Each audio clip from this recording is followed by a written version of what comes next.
il en va de toute logique sur la biorhythme de la Terre et comprendre un peu les forces qui y habitent, les choses que l'on ne peut nommer.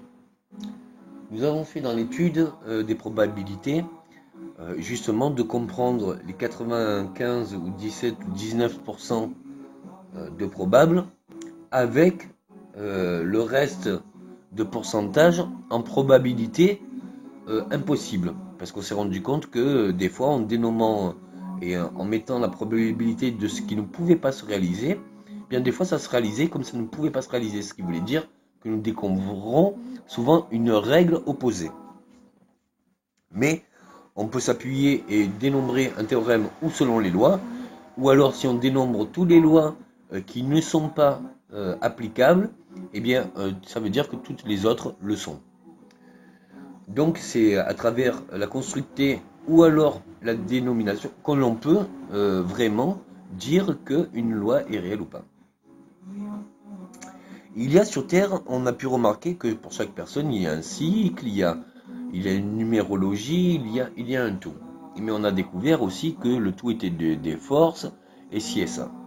Et on comprend bien que selon le taux vibratoire d'une personne, si elle voit une personne moins haute, elle va se décharger, ou alors c'est le moins haute qui tire, plutôt le moins haute qui tire, mais du coup, il y a un réel échange d'énergie que l'on désire ou qu'on n'en ait pas conscience, c'est vraiment réel.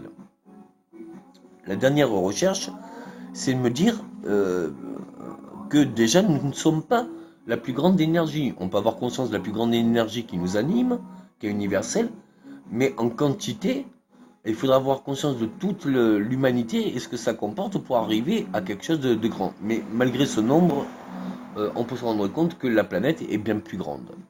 Donc les énergies planétaires sont vraiment à comprendre. Pour ça, j'aimerais que vous fassiez une étude sur les probabilités différentielles, sur tout ce qui a été de catastrophes naturelles, selon la date et selon le lieu et le temps. Une fois que vous avez ces données, vous réunissez sur justement, euh, plus vous aurez d'informations sur toutes les catastrophes naturelles, et plus vous aurez le nombre de probabilités que vous pourrez mettre en compte. Le tout, ce n'est pas de forcément juste de l'observation, bien qu'elle est intéressante, mais c'est d'en faire une échelle pour savoir à combien de probabilités nous devrions dans le futur être confrontés à un bouleversement d'énergie planétaire et pouvoir le situer, chose qui causerait ou cataclysme, ou raz-de-marée, ou tempête, ou voire éruption ou autre. Mais je pense que déjà, nous pouvons prendre conscience, en l'étude de notre passé, que pourra être notre futur. Bye.